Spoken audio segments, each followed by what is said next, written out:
বাংলাদেশি চলমান উত্তেজনার মধ্যে সীমান্ত জেলা শ্রীভূমিতে বাংলাদেশি টাকাসহ আটক এক সন্দেহভাজন যুবক। চাঞ্চল্যের সৃষ্টি হয়েছে শহর জুড়ে।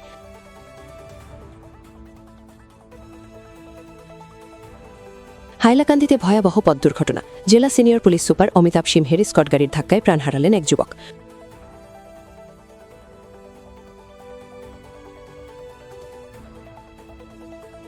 রংপুরে কুখ্যাত জমি মাফিয়ার হামলায় আহত এক মহিলা, শিলচর মেডিকেল কলেজে চিকিৎসাধীন। অভিযুক্ত খুরশেদ ওরফে লাকি বড়লস্কর গ্রেফতার।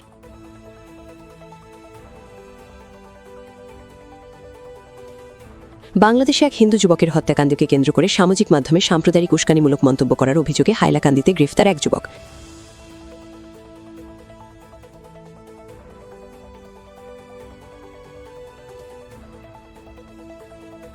কার্বি আংলং জেলার সাম্প্রতিক ঘটনাকে দুর্ভাগ্যজনক বলে মন্তব্য করলেন কংগ্রেস নেতা প্রদ্যুৎ বরদলৈ। হিংসার পথে দালিচাষি ভাবনযোগ্য নয় বলে জানালেও মুখ্যমন্ত্রী হিমন্ত বিশ্ব শর্মার বিরুদ্ধে বিস্ফোরক অভিযোগ তুলেছেন তিনি।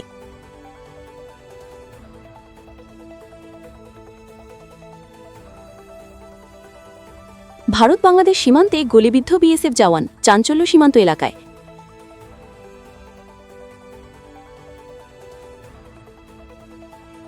শিলচর বিলপার রাধামাধব আখড়ার সামনে সিঙ্গিরখালে 4 কোটি 80 লক্ষ টাকার আরসিসি গার্ডওয়াল নির্মাণ কাজে শিলান্যাস করলেন রাজ্যের জলসম্পদ বিভাগের মন্ত্রী পীয়ূষ হাজারিকা।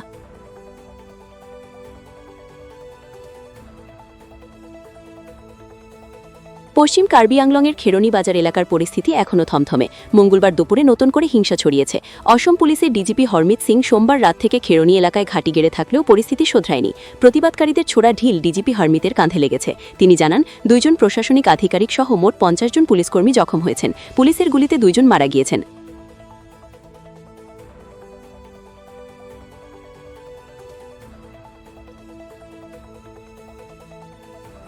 সুপ্রাকান্দি জিপি সচিব মনোজ কুমার দাসকে শারীরিক নিগ্রহ করার ঘটনার সঙ্গে জড়িত এক অভিযুক্তকে গ্রেফতার করেছে নিলামবাজার পুলিশ। তার নাম সৌনেন্দ্র চক্রবর্তী। দোহালিয়া এলাকা থেকে পুলিশ তাকে গ্রেফতার করেছে। নিলামবাজার থানায় রেখে অভিযুক্তকে জিজ্ঞাসাবাদ করছে পুলিশ। গ্রেফতার করার কথা স্বীকার করেছে নিলামবাজার থানার ওসি লিটন নাথ।